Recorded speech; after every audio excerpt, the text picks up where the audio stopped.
welcome. If you're new to the channel, I'm Ryan and we share car related content every week. Now this week we're in a special treat because behind me is the R35 T-Spec edition. Now during this review we're going to give an overview of the exterior, engine and interior of what makes this T-Spec pop. And before we do so, a brief history on the R35 GTR if you've been living under a rock. Now they've been released this since 2007 up to 2025, and during those 18 years they built around 45,000 units. Now the last hurrah for the R35 GTR was this T-Spec.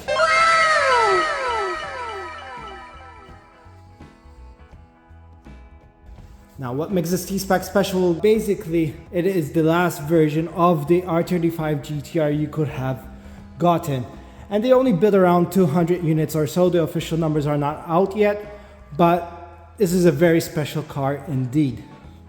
Now there are many variants of the GTR R35, the Nismo, the Track Edition, the Black Anniversary, and the list goes on, but this is the last R35 variation out there. It is not the fastest because that goes to the Nismo, but it is not the slowest either. So it takes bits from the Nismo and it gives it more luxury, sort of to speak.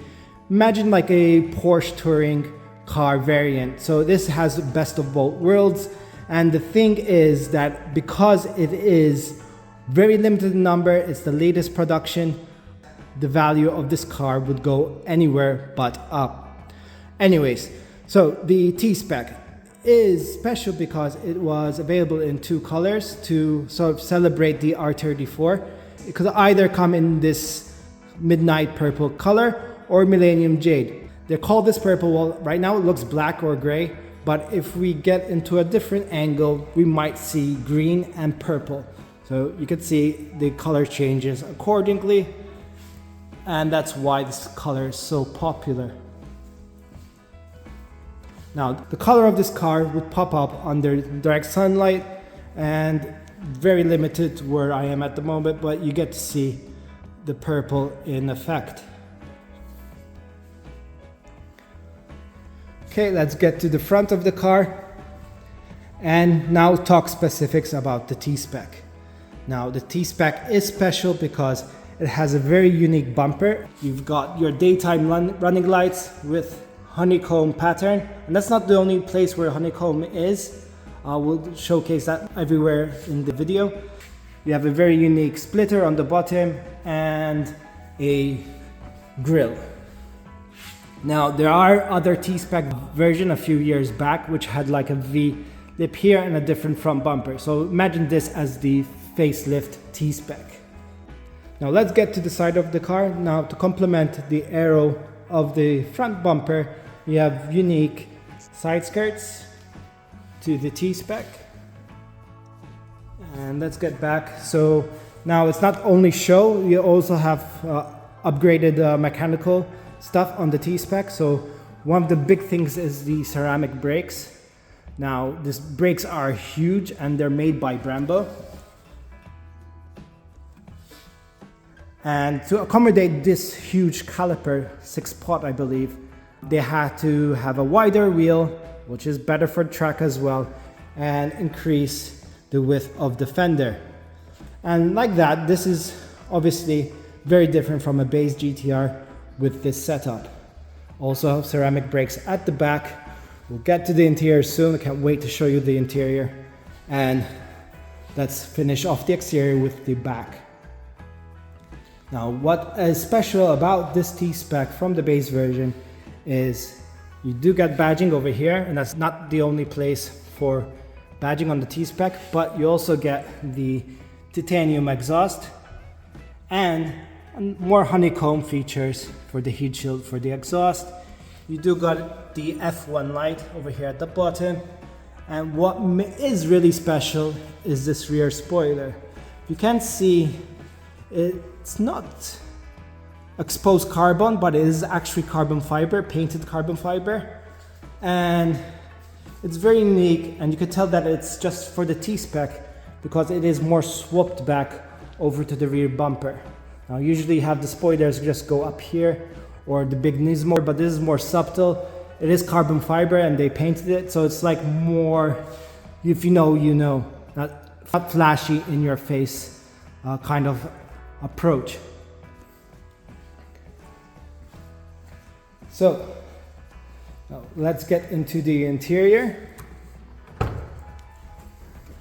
And immediately we are welcomed with some more T-Spec badges. We have on the side sill over here in the same gold as we saw the badge at the back, and another T-Spec badge over here. Now what makes this T-Spec special and different from other variants is the green leather. Now the green leather is called Mori and it is on the front seats as well as the back seats. You get the same infotainment system as a base GTR with Bose speakers. And what you else get extra is obviously the green continues onto the door card with this gold stitching everywhere. Gold stitching even continues on the dashboard here. Steering wheel with the stitching on the airbag. And the dashboard also, unique to the T-Spec, has an Alcantara finish.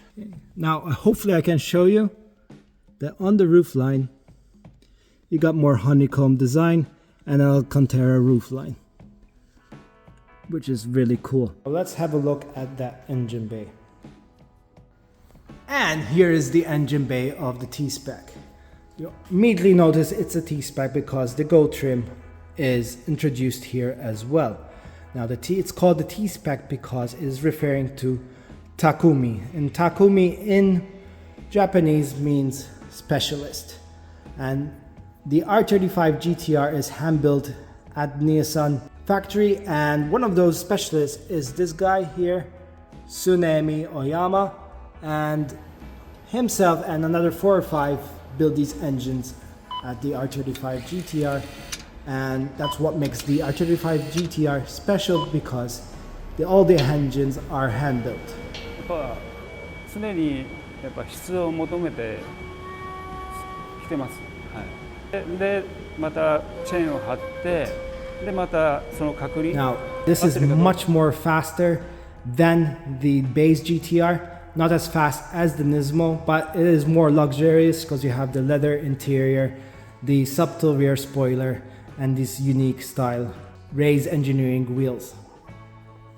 That being said, this car can produce 562 brake horsepower, where the Nismo one is 592, so not that big of a difference. I'll put them on the screen so you can see them, and that's what this 3.8 liter V6 outputs. And that is a review of the R35 GTR T-Spec. Now, it would be interesting of how much prices would be increasing on the upcoming years. As of 2026, the prices are as follows. I'll put them on the screen right now. And I am confident that the prices will go up. They only bid around 200 cars of these. The exact figures still have to be released by Nissan. It's a special color, special trim, and we don't know when Nissan will come out with the R36. And we don't know if it's going to be a V6 or if it will be some kind of hybrid or anything like that. All we know is if history repeats itself, like with the R34, the price can double or triple in the future. So this is a kind of car that will go up in value. Any GTR actually right now is going up in value, but the T-Spec will actually increase significantly. Thanks for watching my video. Hope you liked it. Take care.